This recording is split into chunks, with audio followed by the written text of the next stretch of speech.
lahat. Nandito po ngayon ang DOTR, Road Transport and Railway Sector para magbigay po ng update sa ating mga kaibigan sa media, pati na rin po sa publiko. Doon po sa mga latest issues at mga projects na ginagawa ng mga sektor na nasabi ko kanina, mga panahon ngayon. So, unahin po natin, magbibigay po kaming lahat ng update. Nandito po yung ating mga officials. Nandito po si Chairman Delgra ng LTFRB. Nandito rin po si ASEC Steve Pastor ng DOTR Road Transport Sector. Si Executive Director Abe Sales ng TRB. Si ASEC Edgar Galvante ng LTO. Nandito rin po si Chairman Medel Afalia ng Office for Transportation Cooperatives. Si Director Mike Kapati ng MRT3. Si GM June Magno ng PNR.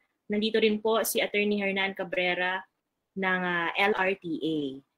So meron po kami mga presentations na ibibigay sa inyo, mga updates po ito dun sa mga projects and services na ino-offer natin sa publiko. So unahin na po natin, number 1, update on the additional number of PUV routes and the authorized units for the general community quarantine and presentation of the interactive route map to be presented by Chairman Delgra of LTFRB. Chairman Delgra.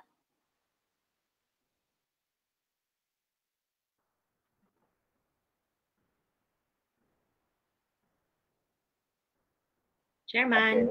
Okay. Yes, I'm still trying to set up my screen. Opo. Okay. Okay. So can you see my screen? Yes, sir. Can I? Opo. This screen is, or this slide is a summary of the modes of public transport that has been allowed to ply the streets of Metro Manila. Except ang hindi lang po makikita rito yung mga shuttle services that were issued special permits. Yung service na hired by companies for their employees po. But for all types of public transport that are allowed, nandito na po. No? So you have buses, P2P, taxi, TNBS, UV Express, modern PUJs, at saka yung traditional PUJs. So as you can see in the next two columns po, you have the data prior to the declaration of quarantine status in Metro Manila to MECQ, where we have 31 routes for buses, for P2P, 33, UV Express, 47, modern jeepney, 45, and traditional jeepney, 63.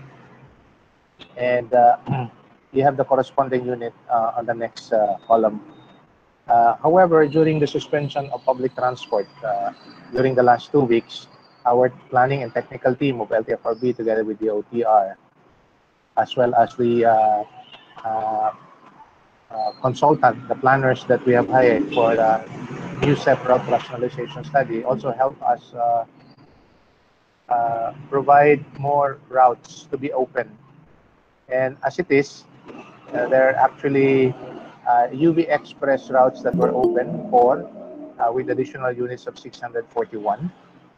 You have traditional jeepneys from 63, umabot na po tayo ng total ng 126.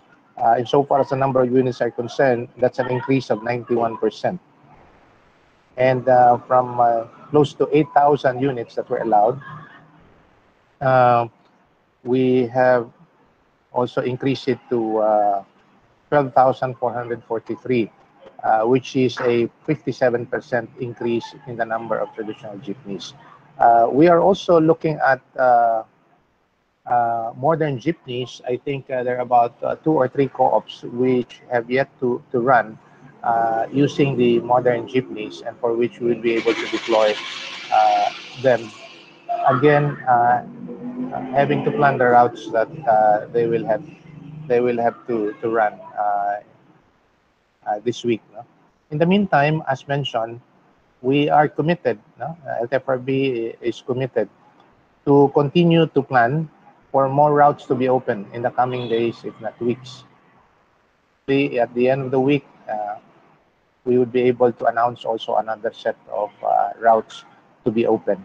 Hindi po kasama dito pala yung additional 4 bus routes that were open as mentioned yesterday.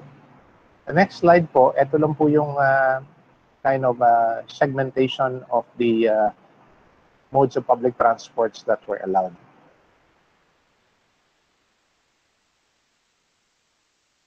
As has been required by the IITF, the resumption of public transport is not just to provide public transport per se, but also to address principally public health of our commuters, which is our principal stakeholder.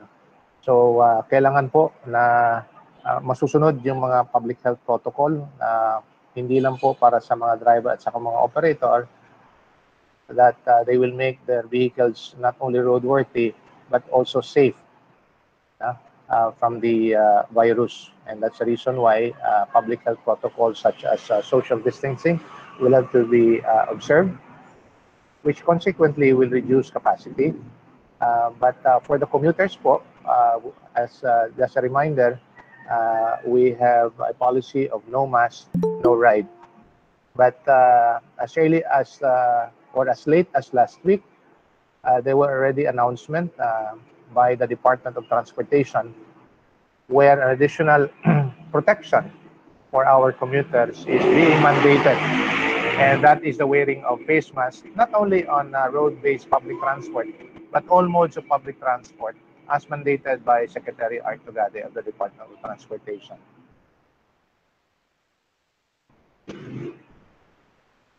In the next slide po, you would be able to see the summary of LGUs on the allocation of the routes as well as the units. So you have here the listing of Caloocan, Las Piñas, Makati, Malabon, Mandaluyong, Manila, and Marikina. You have Muntinlupa, Navotas, Parañaque, Pasig, Pateros, and Quezon City. I would just like to take note that the biggest number of routes is actually allocated or located in Quezon City, followed by Manila, which has 25 routes, and Caloocan and Makati with 16 routes each.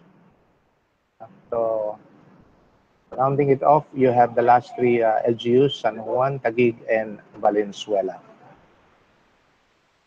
So that's all for the summary of the routes that we have opened insofar as the land-based public transport is concerned. I also would like to show you what the planning and technical team has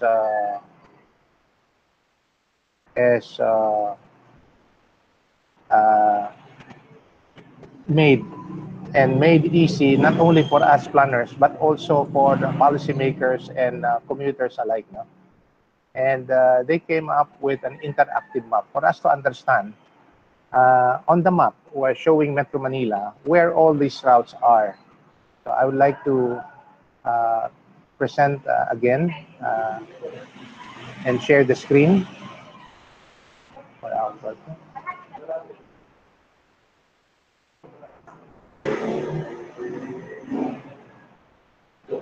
Will you be able to, it's still, would you be able to see the map, Gades, or everyone else? Yes, sir, we can see it. Okay.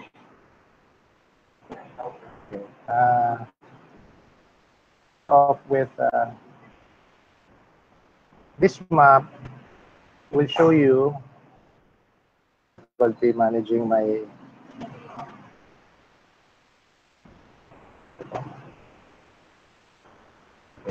if I may start off with nothing there on the map, nothing on the routes that we have opened. It might be a little bit light insofar as the map of Metro Manila is concerned. But as you can see, you have the map of Metro Manila. And when we open up routes, we are compliant with the policies of the Department of Transportation, mainly on two policies. One, the hierarchy of modes of public transport. We all know that under the national public health emergency, it's quite a challenge not only to move people but also to manage people insofar as transporting them from origin to destination.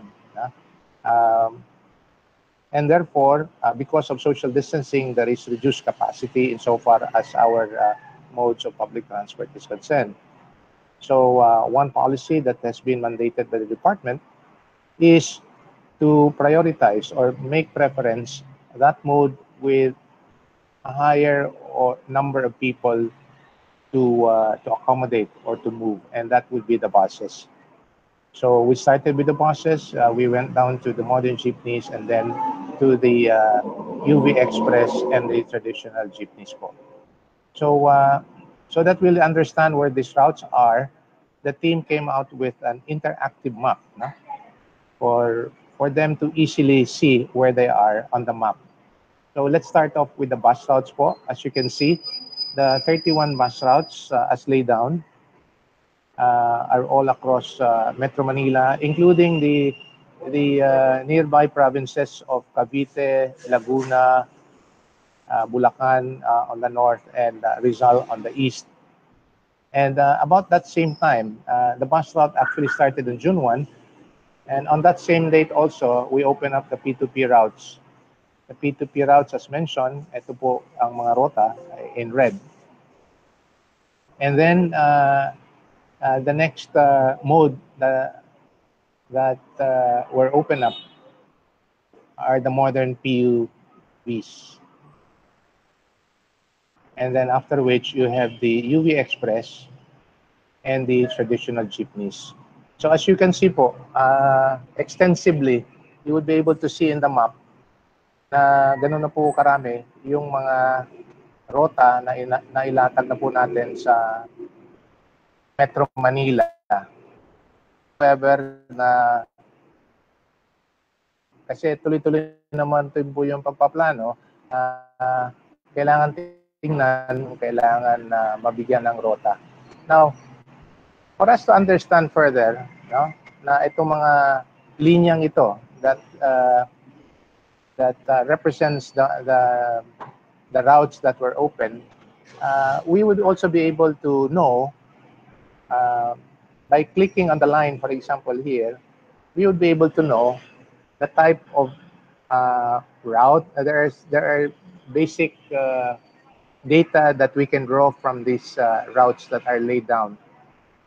So that's a route that we have put up, and then you have the route structure. You have Taguig to Pasig, and then there's the memorandum circular, a basis for which the route was open. And then this appears to be a modern jeepney routes. And then you have 88 number of authorized units. It would also tell us the route length of this particular line. So ganun din po sa ibang mga linya na makikita natin kung saan malaman natin kung ano itong mga rotang ito. For example, this route here, particular line, because this is a main or trunk line, there are a number of routes that will be coming from as far southeast or southwest of Cavite that goes all the way to Metro Manila. So basically, there are 11 routes, no? So there's one for a P2P that goes from Bacoor to Makati, and then you have also city bus, no?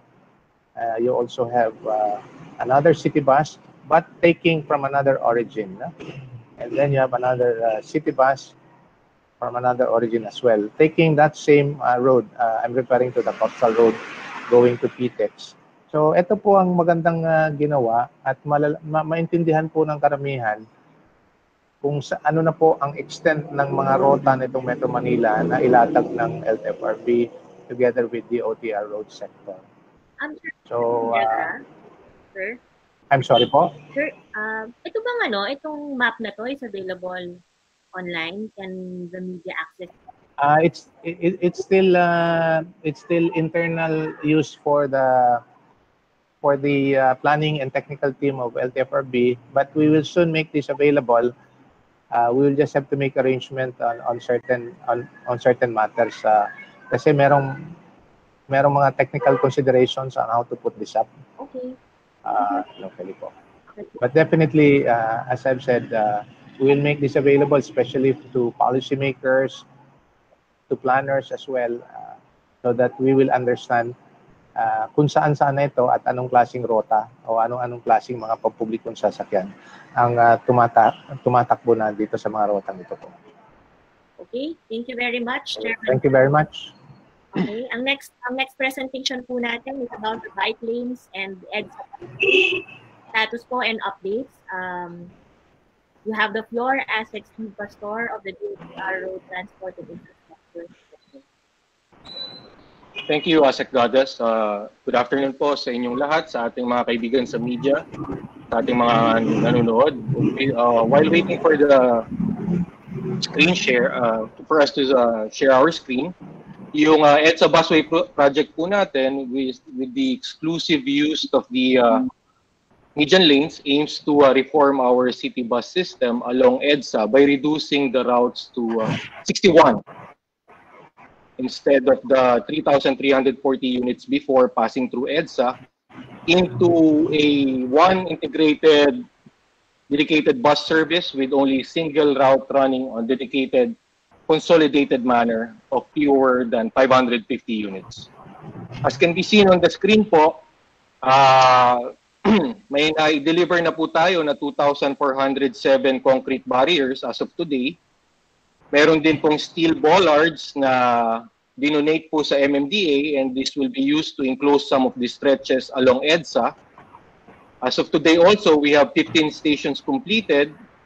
6 are operational at the median and 4 at the curbside, while the remaining 5 po, we are still awaiting for the delivery of the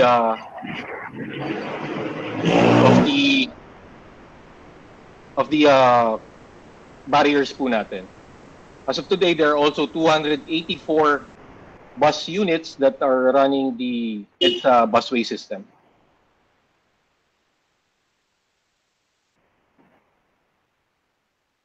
Para po sa ating active transport, particularly bike lanes, because of the clamor of our healthcare workers and being the priority at this point, we are establishing po a protected bike lane that will connect major roads, residential areas, and high-volume commuter areas to major medical facilities in Manila and Quezon City, as requested by our medical workers, that they have access to their work and home through bikes. So para po solusyonan natin ito, tayo po ay nakipagtulungan sa Department of Public Works and Highways at gayon din po sa Metro Manila Development Authority. At kasalukuyan po, kinukonstruct na po natin ang interim bike lane network coverage for Manila, which will have a route for Taft Avenue, Quirino Avenue, Rojas Boulevard, United Nations, and it will serve the Philippine General Hospital, Manila Doctor Hospital, Manila Medical Center, and Hospital ng Maynila. Meron din po tayong interim bike lanes for our medical workers and also for the public in general sa Quezon City. Ito pong ruta natin ay from B. Luna to East Avenue, Elliptical Road to Araneta Avenue via Quezon Avenue, Commonwealth Avenue to Elliptical Road. Ang masiservisyon po nating hospitals dyan ay ang Philippine Children's Hospital, Lung Center of the Philippines, Heart Center, Veterans, East Avenue Medical Center. As of yesterday po, ang target natin for completion will be August 26 of next week. At talaga pong ito'y pinagtutulungan ng DPWH, MMDA at ng DOTR. For the EDSA bike lanes, as part of the EDSA rehabilitation program of the department, together with other government agencies such as MMDA and DPWH, a protected bike lane will also be established along the EDSA corridor. And as we speak, pinoproseso na po yung ating materials na gagamitin for the project. and it will be delivered to MMDA at the soonest possible time for construction and fabrication. In accordance as well po dun sa ating tinatawag na Metro Manila Wide Bike Lane Network, tayo po ngayon ay nakikipagtulungan sa ating mga congressmen at senador at sana mabigyan po tayo ng pondo for this year through Bayanihan 2, and that we will cover a bike lane network coverage po starting with circumferential, radial, and other major roads in Metro Manila. Ang ating pong circumferential roads will cover C1, C2, C3, C4, EDSA line, C5, C5 extension, and C6. This will cover a stretch of 204.5 kilometers both ways. Sa radial roads natin, lahat ng marami rin tayong i-cover dito, R1, R10, R2, R4, R5 to R9 with a network coverage of 295.22 kilometers. And also, we have a network coverage for Ortigas, Buendia, White Plains, Estrella, Ayala, and Mangahan po, which will have a total of 68 kilometers. Mabanggit ko na rin po, meron ho tayong ongoing project din ang ating Metro Manila Greenways. We intend to procure the 4 stations by last quarter of this year. Malaking bagay po ito dahil magkakaroon ho talaga tayo ng active transport through walking, through elevated walkways along EDSA and even sa Makati BGC. It is now ongoing feasibility study po. Detailed engineering design. And again, I'd like to give emphasis po, meron pa rin ho tayo ng free bus ride for medical workers. Tuloy-tuloy pa rin po ito, covering 20 routes. And we have already served 1,517,550 passengers as of today. Yun lang po, Asek Gades. Maraming salamat po. Okay, thank you, Asek Steve. Madagdag ko lang dun sa EDSA Busway program natin. Starting today, nakapag-deploy na po yung HM Transit, which is part of the Mega Manila Consortium for the EDSA Busway, ng 3 bus units na yung configuration ng kanilang mga doors ay nasa left side. So, ibig sabihin, pwedeng mag-enter at mag-exit yung ating mga pasahero using the left side of the buses. And according to Mr. Homer Mercado, pagdating po ng September, they will add 7 more bus units with the same configuration. So ito po ay mas makakatulong para ma-ensure yung safety ng ating mga pasahero. Okay, now to give updates on the RFIDs, no, yung ating cashless transactions sa ating mga tollways. Nandito po ang Executive Director ng Toll Regulatory Board, si ED Abraham Sales. Sir?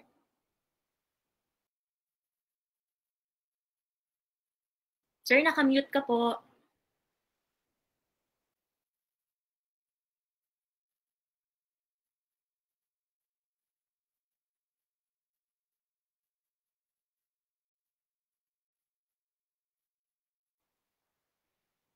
Joey, pwede ba nating ma-unmute si ED Sales?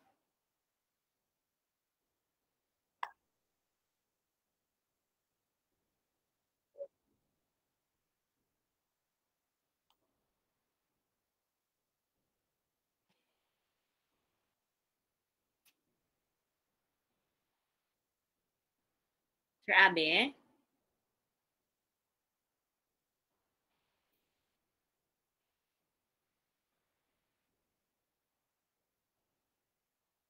Sige, babalikan na lang natin si ED Abe. Ngayon, magtuloy muna tayo doon sa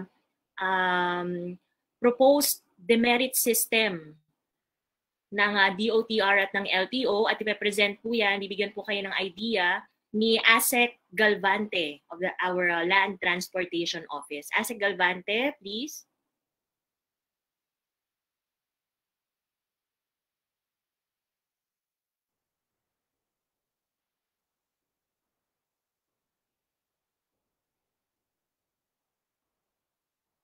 Yan. Gades, can you hear me? Ayan, nandito na pala si ED Abe. Unahin muna natin si ED Abe. Thank you. Thank you po.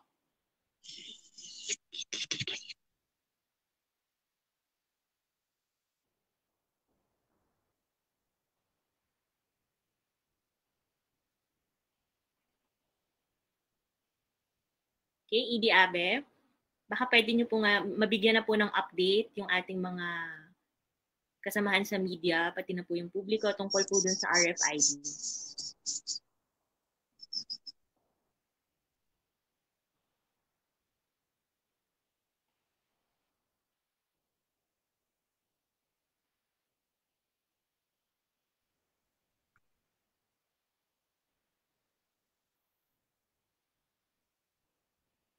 Nawala si Sir Abe?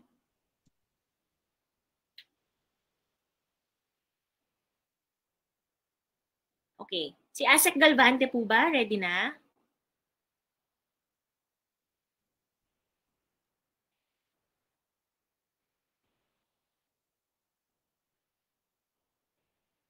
Sir, yung arrow po, itutok natin sa baba. Meron pong, ano dyan meron pong icon na microphone. Nakamute po. Good afternoon, good afternoon. Narinig ba? Okay na po. Yeah, good afternoon. Thank you very much, Asek Gades. Magandang tanghali sa inyong lahat.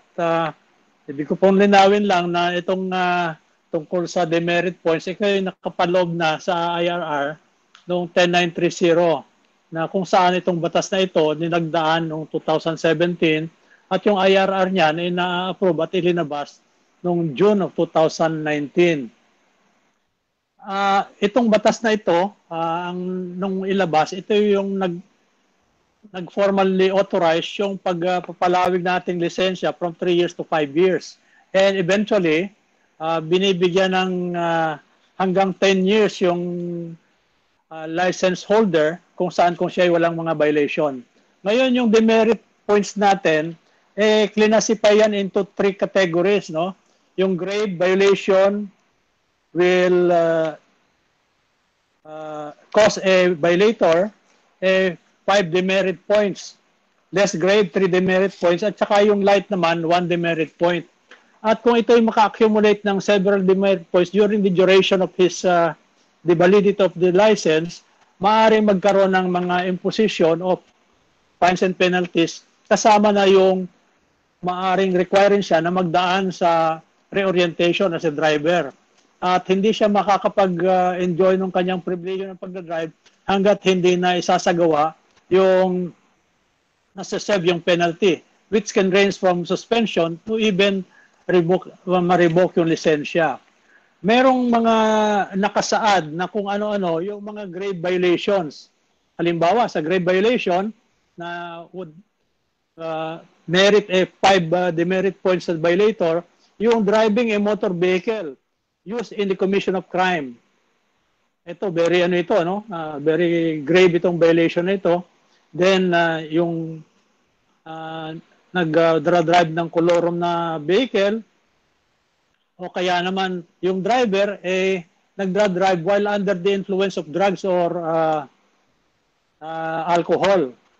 Then, kung halimbawa, yung mga violation na commit na classified as less grave, pero paulit-ulit itong ginagawa. Can you hear me na? Hello? Kung ito'y paulit-ulit na ginagawa o nakocommit, could be classified also as a grave violation. Yung mga light violation dyan, yung mga first offense, ika nga, maaring maklasify ito na light violation that could merit the driver 1 demerit point. Ngayon, yung pagpapalawig ng ating lisensya hanggang 10 years, mangyayari ito sa starting October 2021. But hindi lahat ng driver's license possessor makakapag-enjoy nitong 10-year validity ng license kung siya ay merong demerit point, no? Kaya isang incentive ito sa mga sumusunod sa batas trapiko, walang mga violation. Pag renew niya ng lisensya niya starting October 2021, mabibigyan na siya ng 10-year valid license. Hopefully, with this measure, mabawas-bawasan yung mga road crashes, road traffic accidents na kung saan nagko-cause ng mga injuries at even pagkamatay. So, ito'y nakapublish na.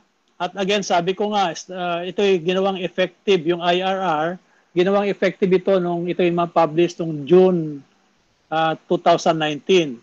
At so lahat ng mga violators ng traffic laws natin ngayon, pag sila ay nabibigyan ng citation, na i-upload sa system ng LTO yung kanilang violation, so that sa kanilang pagre-renew ng lisensya, ipapakita sa kanya yung kanyang na-accumulate na demerit point para naman makapaghanda rin siya, no? Para wag naman siyang mabulaga na lang na biglang sasabihin makakatanggap siya ng notice na suspended ang pribilehiyo niya dahil nakalampas na siya ron sa ina-allow na demerit points. So sa ngayon, as a goddess, yun lang muna ang aking paliwanag. Maraming salamat sa inyo. Okay, thank you po, Asek Galvante. Ngayon, Edie Abe, ready ka na po?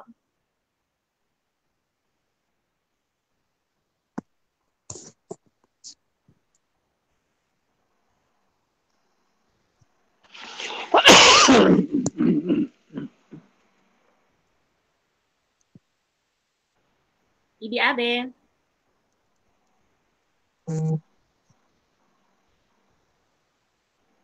Can you speak po? Sir?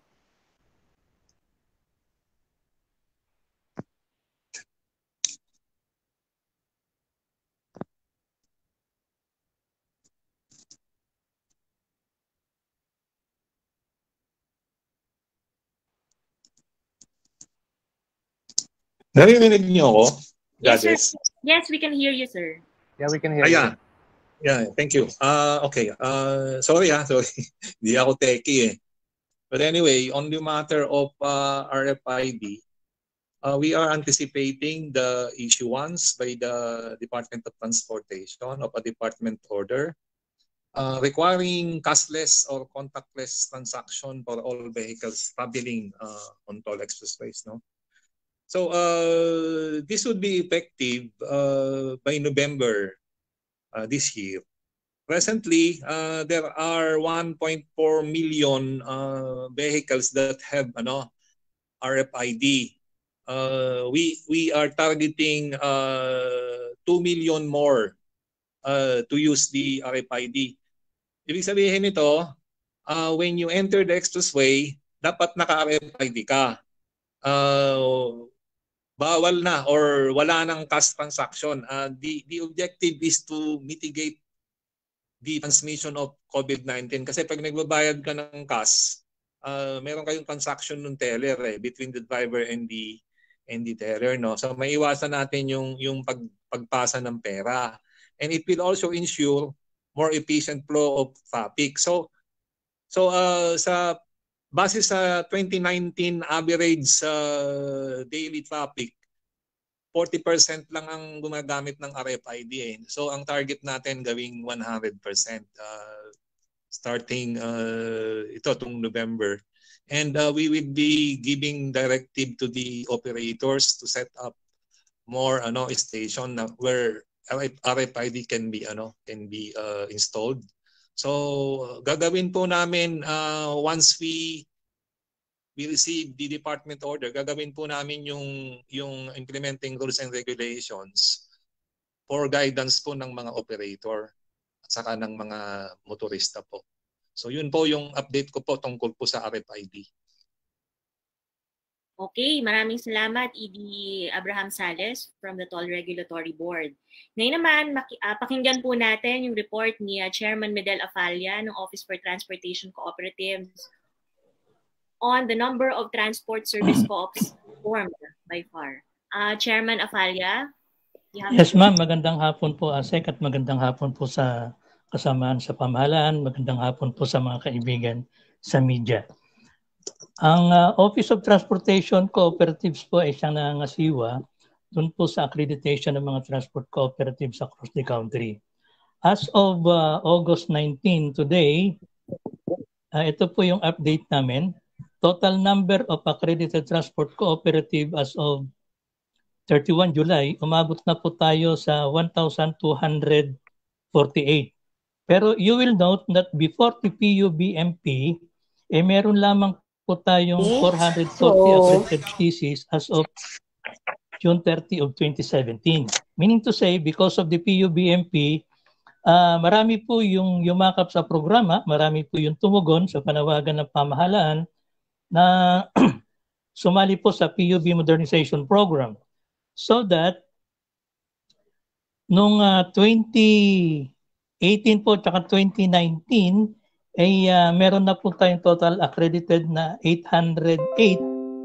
So, kaya umabot po tayo sa 1,248. But then again, this coming August, meron pa rin pong total number of 31 transport cooperatives na ipapa-approve po natin sa OTC Board. Sa makatwid po, patuloy po yung pagdami ng mga transport cooperatives na tumutugon po sa PUB Modernization Program. At sa total pong ito, meron din pong kasama po dun sa 1,248 at magiging 1,279 po by August kung maaprubahan po yung additional 31.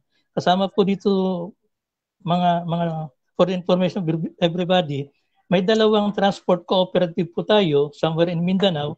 Composed po ito ng mga rebel returnees. At ito po yung tinututukan, alinsunod po sa kautusan ni Secretary Tugade, na bigyan po sila ng tamang pagtulong upang makapag-modernize din po sila ng kanilang bihikulo. At nakatutok po dito si Chairman Delgra din po, kasama po natin sa pagtulong po sa kanila. Sa total po ng mga transport cooperative nito, meron po tayong around 43 transport cooperative po na meron na pong mga modernized vehicle across the country with a total number of 967 modernized vehicle. At marami pa rin po yung nakapending ngayon, both from Land Bank and the DBP na sa pipeline. At eventually po, pag ito po ay na-release na po yung total number of loans at naibigay na po doon sa mga supplier, corresponding number of vehicles po na modernized na ino-operate ang transport cooperative will materially increase.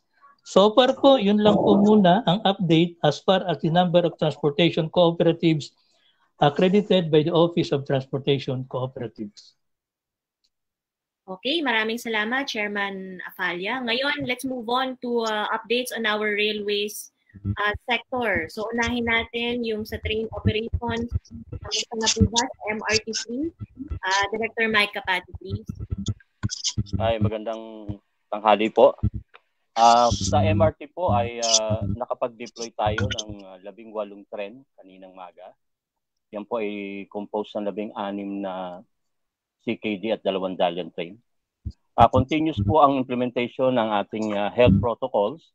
Yan po yung wearing of face mask, and at the same time yung full face shield po natin ay required na ba upon entry. Meron po tayong temperature checking by thermal scanner. Yung lahat po ng pasahero ay required din po mag-fill up ng ating information slip for contact tracing. Availability po ng sanitizing materials, hand wash areas. Tayo po ay limited loading capacity rin po for MRT3. Implemented po yung no call or receiving of calls while inside the train. At yung social distancing po natin sa station at sa ating pong loob ng tren. Wearing of full PPE sa lahat ng ating station personnel, including po dyan yung train marshals and train drivers. At disinfection and sanitation po ng tren natin every other half loop, no? Isa po sa Taft Avenue and North Avenue. So yan po ang update natin sa MRT3 po.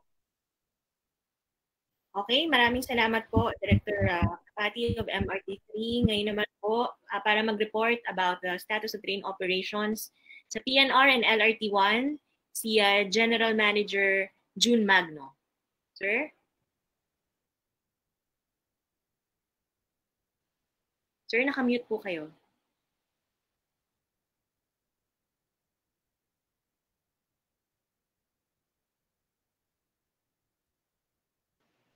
Sa Clades na rinig mo na ako. I-share ko lang yung slides ko. Yes, sir. Thank you.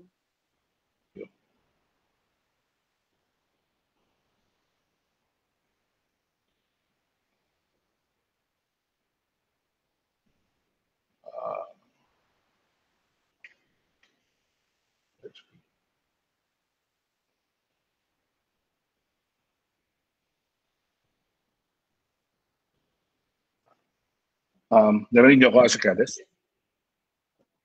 Opo, sir, we can hear you. Nakita rin po namin yung screen. Okay. Ang LRT and PNR po, magre-resume po ng operations today. Ang LRT po, meron pong 24 trains na available sa peak hours sa umaga at sa hapon. At merong 18 train sets naman available sa off-peak hours. Ang PNR naman po, ay may 10 train sets available daily po ngayong GCQ. Mas mahaba lang po kasi ang ng PNR, ang ruta ng PNR. Simula Malabon hanggang Calamba. But daily po, mag-serve po kami with 20 to 30 minutes na headway in between trips po dito sa mga stasyon po ng PNR. Susunod naman po, pinatutupad din po natin dito sa railway sector ang no face mask, no face shield, no ride policy. Mandated po yan ng DOTR since August 15, pero pinatutupad na po namin yan na small scale sa PNR. Pero lahat po ng railway sector, magpapatupad na po niyan August 15. Nire-remind lang po namin yung mga kababayan po natin. Ini-enforce pa rin po namin yung no talking, no phone calls, no touching, lalo na sa mukha na policy po natin. Ipapatupad pa rin po yan ng mga train marshals po namin. Susunod naman po, mapatupad pa rin po namin yung 1 meter social distancing inside trains and stations. And may mga markings sa po lahat ng mga train ng LRT1 tsaka ng PNR para po dun sa implementation ng social distancing. Sundin lang po ng mga mananakay po natin. At meron po kami mga sanitary measures. Either meron kaming disinfection stations or merong hand washing stations sa mga station po ng PNR at LRT1. Aside po dyan, may health check pa rin po tayo. Meron po tayong body temperature check.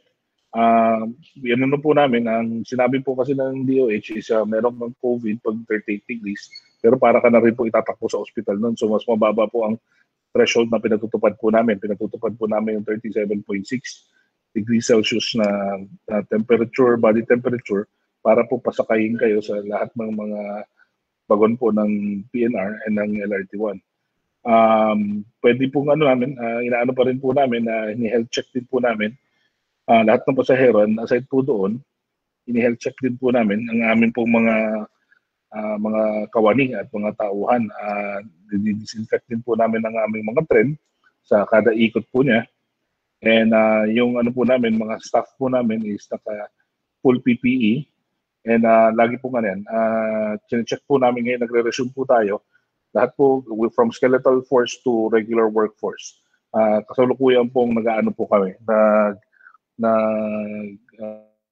nag-test po ng mga kawani po namin, lalo na po yung may mga symptoms, i-extend namin yung mga quarantine nila. And kung mayroon po silang, wala po silang nararamdaman, pumasa naman po sila sa rapid diagnostic test, is papapasukin naman po namin sila. Yun lang po sa LRT1 tsaka sa Philippine National Railways. Magandang hapon po sa inyong lahat. Thank you, GM June Magno of PNR. Ngayon naman po ay tinatawagan ko si Attorney Hernan Cabrera, ang spokesperson po ng LRTA to discuss about train operations ng LRT Line 2. Okay, Marty Pala. Good afternoon po. Good afternoon po sa ating mga kaibigan sa media at sa ating mga kasamahan sa DOTR. I-report lang po namin na as of today po, nag-resume na po yung operations ng LRT Line 2. We have deployed 5 trains po. And then ngayong din araw po na to, pinatupad na po natin yung policy po natin na kailangan magsuot ng face shield yung ating mga pasahero bukod po doon sa face mask. And then on top of this, tuloy-tuloy pa rin yung implementasyon ng ating mga health and safety protocols. Kasama na po rito yung, kung makikita po natin dyan sa picture, yung ating foot bath, yung temperature check, and then yung inisprayan pa rin po ng alcohol yung kamay ng ating mga pasahero. And then, kung makikita rin po ninyo, doon po labas ng stasyon, sa Cubao Station po yan, nagkaroon na po tayo ng canopy ng tent. So lahat na po ng stasyon ng LRT Line 2, naglagay na po tayo ng mga ganyan na tent or canopy. Galing po ng DOTR yan para matulungan po yung ating mga pasahero na nakapila sa labas ng istasyon kung ini-implement po natin yung social distancing measure, kasi para maiwasan po na mabasa sila ng ulan or makuha sila ng matinding init ng araw. And then bukod po dito, natapos na rin po natin yung instalasyon ng tinatawag natin ng mga bike racks. So lahat po ng mga estasyon ng LRT Line 2, naglagay ho na po tayo ng mga bike racks kasi nga po inaalaw na po natin na gumamit yung mga tao ng bisikleta, and then para mabigyan sila ng opportunity na pwede nilang iwanan yung kanilang bisikleta doon sa ating mga estasyon. So yan po yung mga bike racks na install natin. Sa Cubao, wala pa po sa Cubao kasi wala po kaming makita pang space at the moment na pwedeng paglagyan yan. And then sa Recto, inaayos po namin kasi may kakulangan din po ng space. So gumagawa po kami ng paraan na malagyan na rin po ang Recto station. Tuloy-tuloy rin po, bago po ma-suspend yung operasyon ng Line 2, na-implement na po natin yung procedure na lahat po ng ticket selling, hindi na po namin ginagawa ito using our mga tellers. So lahat po ng ticket selling ngayon ay ginagawa na po sa ticket vending machine. So we have 82 units ng ticket vending machine sa buong kabaan po ng linya. And lahat po, doon na po tayo nagbebenta ng ticket. Ang gumagamit na lang po ng mga teller natin, yung mga pasahero na may problema sa card or yung mga pasahero na nangangailangan ng discount na ticket or yung mga kailangan nilang magpabarya. Kasi kung minsan kasi, malalaki masyado yung kanilang bills na gamitin, like 1,000, gusto nila napapabaryahan doon sa teller.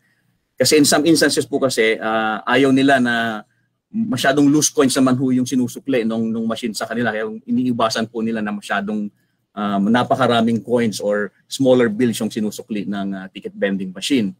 And then panghuli po, i-announce lang po namin na bago po magkaroon ng suspension ng operations, inumpisa na namin mag-install ng tinatawag po natin na e-loading machines. Ito po. Bukod po doon sa ticket vending machines, nag-install po tayo ngayon ng tinatawag natin na e-loading machines, kung saan yung mga ticket po natin pwede na ho siyang loadan ng mga pasahero natin gamit ang Paymaya at saka iba pa hong mga bank online applications. Sa ngayon, ang nakaregister po sa ganyang sistema ay yung bank BPI at saka Union Bank. But according to the provider po ng ating ticketing system, eventually mag-invite pa sila ng ibang bangko to participate doon sa system para mas maraming access yung ating mga pasahero na gamitin itong online transaction sa pag-load ng ticket nila. So hopefully by September, ilo-launch na po natin, ma-install na po namin lahat itong e-loading machines na to, and then magagamit na po natin ito by September. Yan lang po. Maraming salamat po. Okay, thank you, Attorney Cabs from LRTA. So ngayon, in-open na po natin yung floor para sa mga questions ng ating mga kaibigan sa media. So ang policy lang po natin, kapag magtatanong, sabihin po kung ano yung pangalan, kung anong organization, at isunod niyo po kung ano man yung question ninyo. Sino po ang unang magtatanong? Hi, Asek. Joanne of UNTV. Okay, Joanne, you have the floor.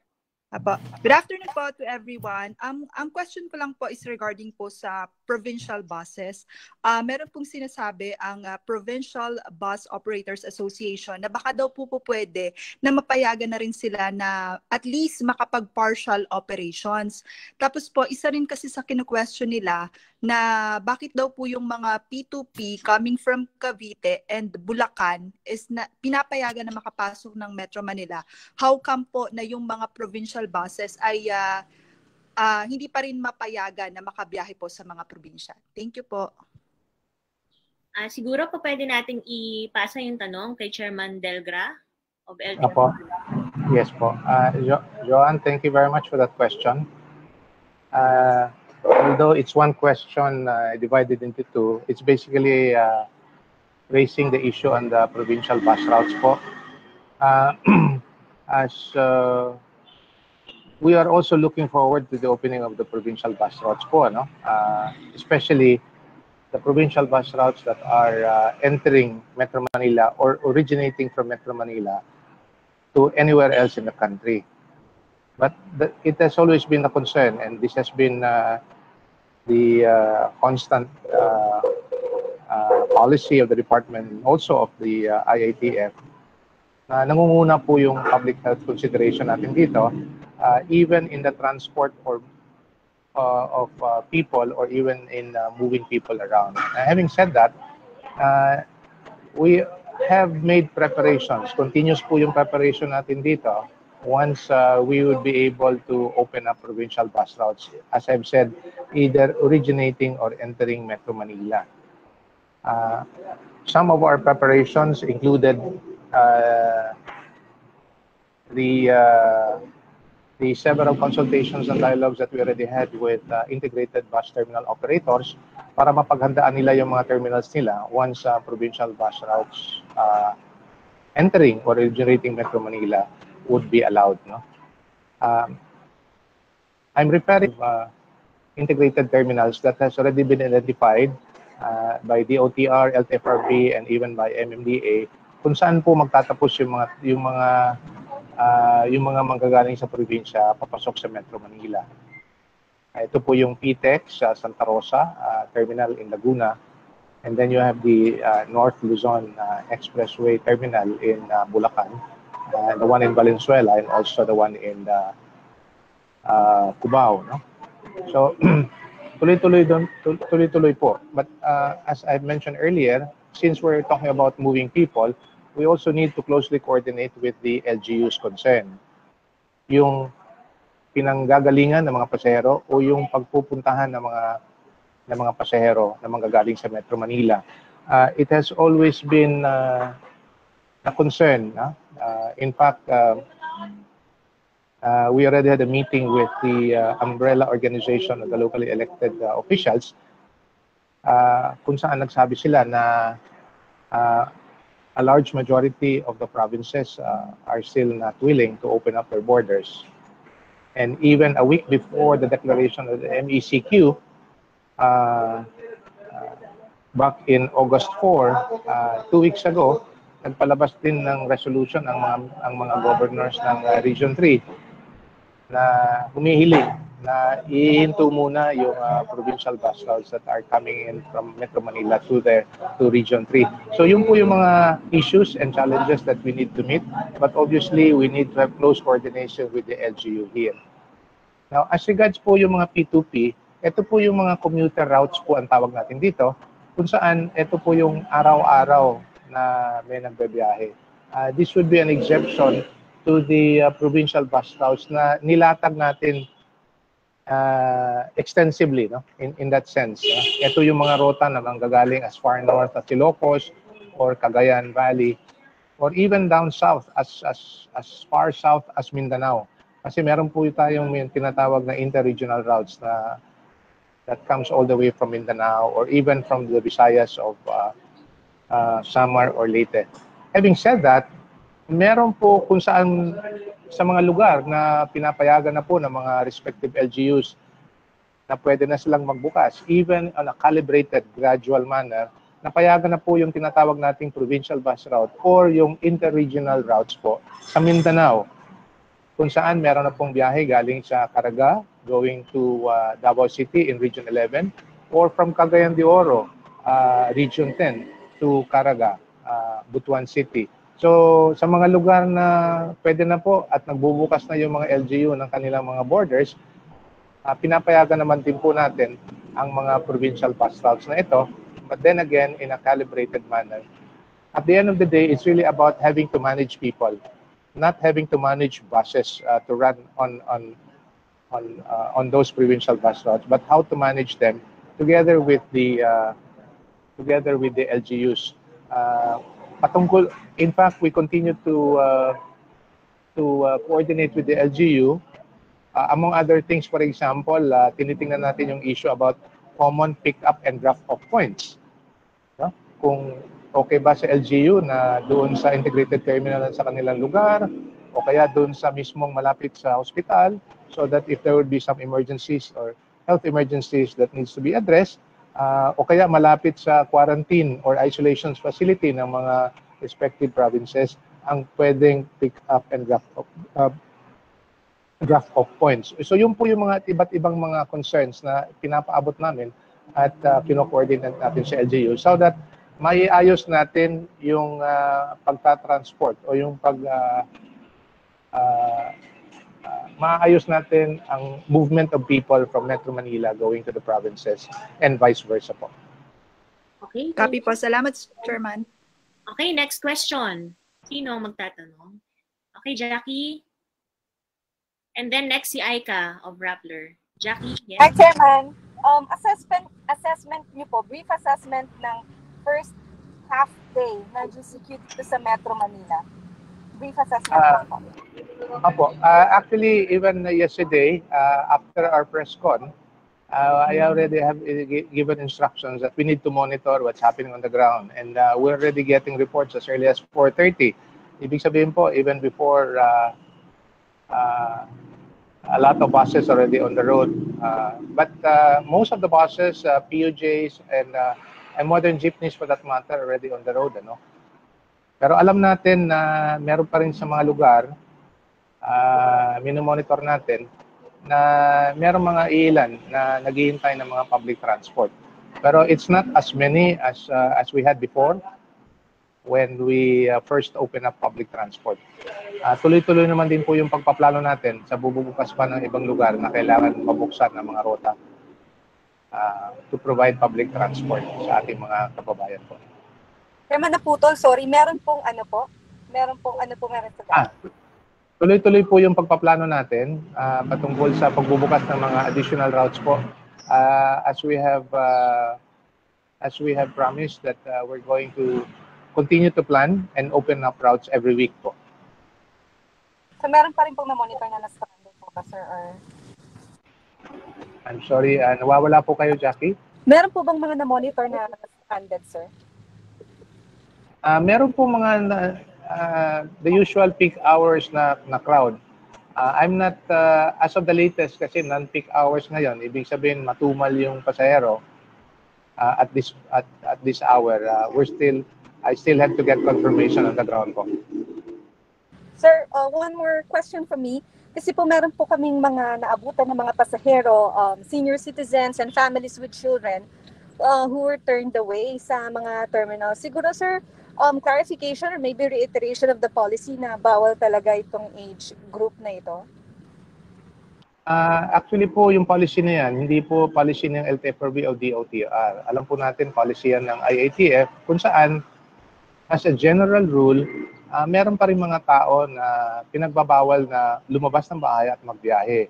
Ito po yung mga below 21 at years old, na mga bata, at saka yung mga seniors. Pero these are general rules. Ibig sabihin, kung kailangan talaga lumabas, no? For emergency purposes, treatment, no? Then they may be allowed, no? But as I've said, these are exceptions to the rule. Kasi nga, we're trying to manage a public health emergency rather than having to manage people transporting them from origin to destination, wherever they want to go. Okay. Thank you. Next question, Aika. Hello, to Asik Galvante po. Sir, kailan po i-implement yung demerit system? Kasabay po ba ito ng October 2021 for the 10-year validity ng license? Actually, yung demerit system, in-implement na yan so that yung mga drivers na na-cited for violation, meron ng equivalent demerit points na nakalagay sa record nila. So that even now, wala pa yung 10-year license. Kung halimbawa makarating sila sa 5 demerit points, manonotify sila na they have to undergo yung reorientation before they can continue to drive. Pero sa susunod na pag-renew nila, when let's say available na yung 10-year validity ng lisensya, hindi nila ma-enjoy yun kung meron silang mga na-accumulate na demerit points.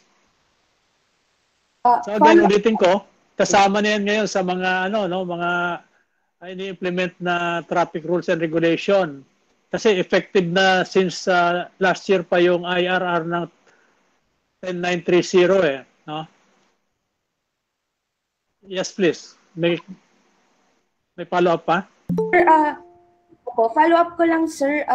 Bali, ilang points po yung parang threshold para hindi po sila makapag-avail ng 10-year license? Depende rin kasi yon sa yung sa number nga. Pag meron kang kahit na single demerit point, no? That can be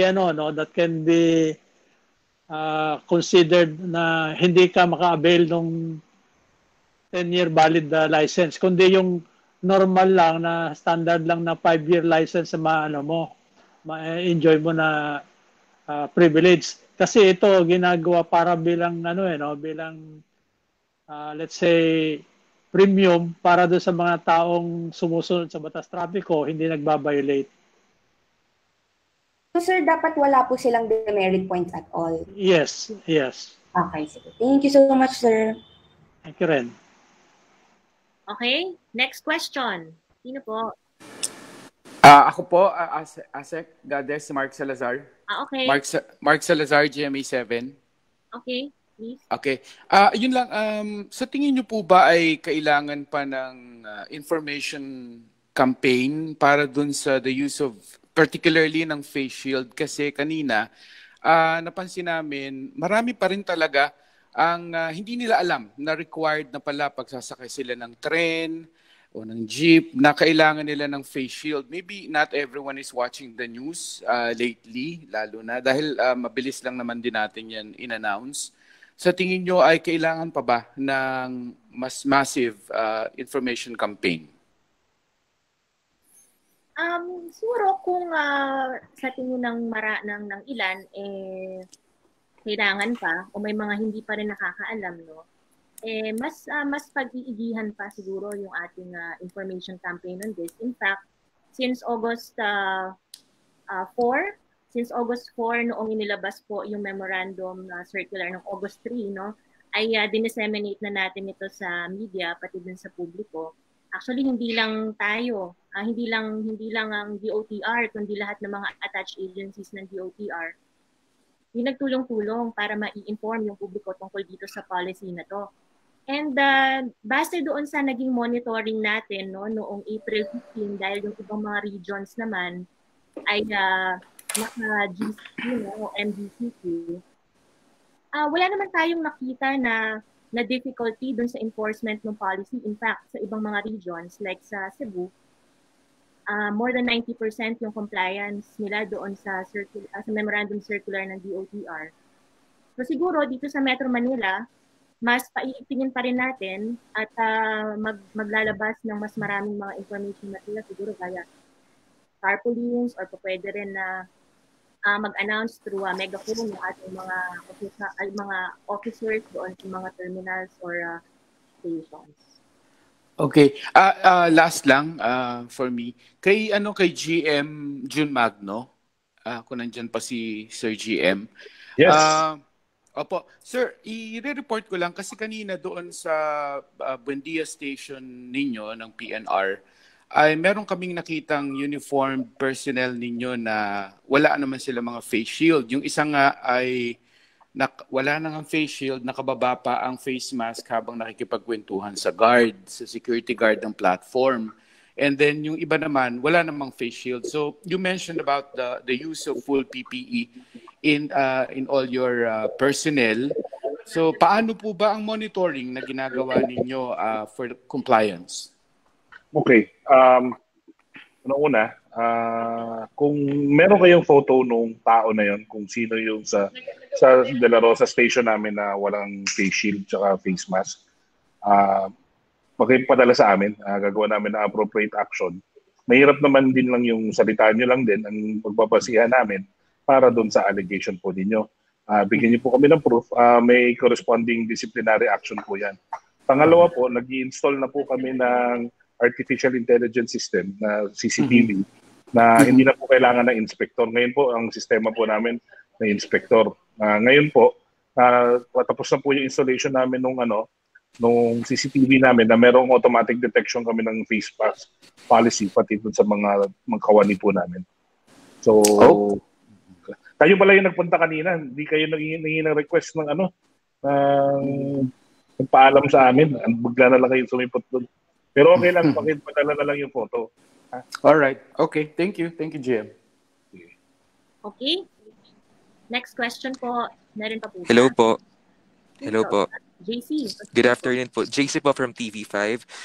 Kay ASEC Goddess po, ma'am. To follow up lang po dun sa face shield, kasi kanina meron sa MRT Taft Avenue Station na nakasuot pa rin ng eye shields lang. Paano ba to? Paano ba talaga yung dapat na isuot na type ng face shield?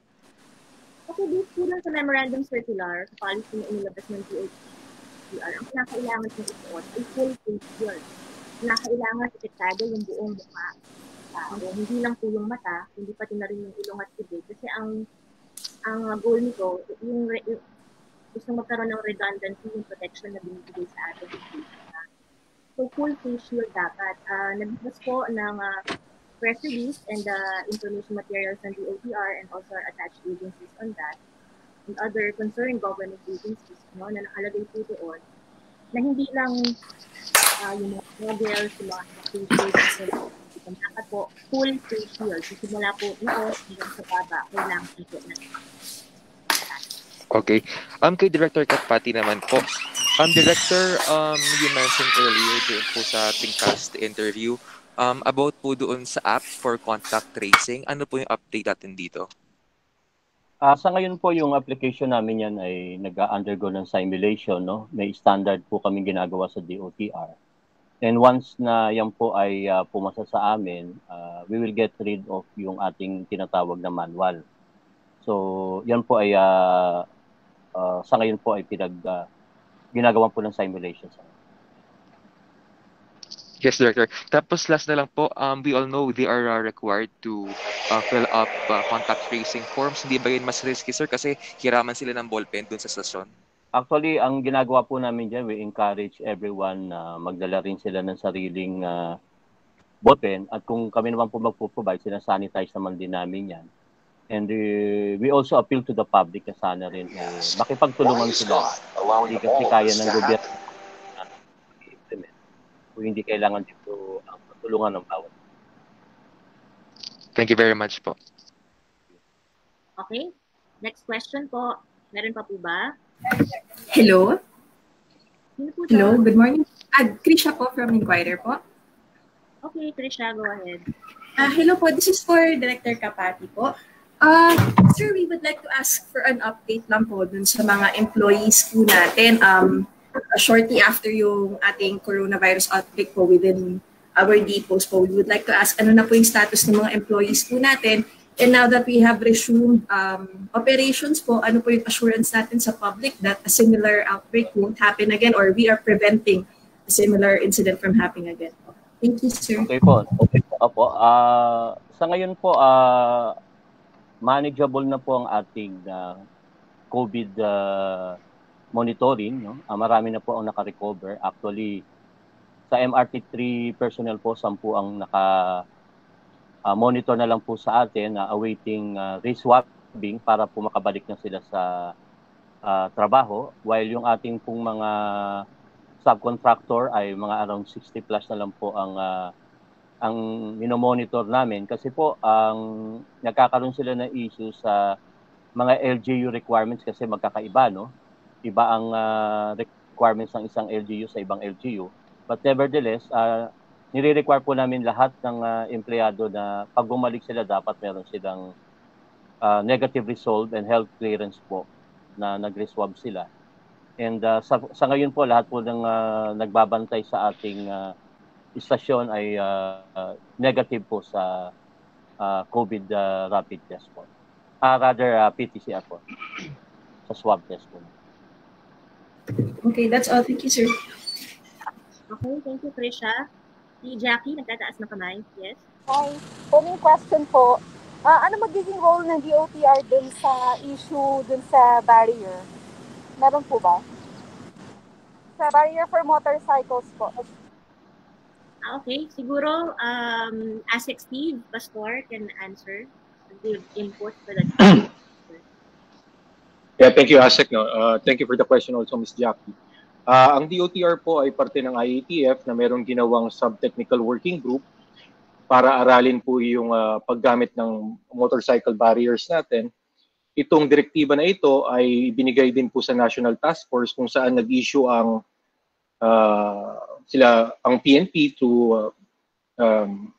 General LSR na nagbigay ho ng protocol. So kami po at this point, tatalipa lang po muna tayo. We will enforce the regulation that they provided, and at the same time, we will dialogue with the IATF po kung how to move forward with this shield on motorcycles natin.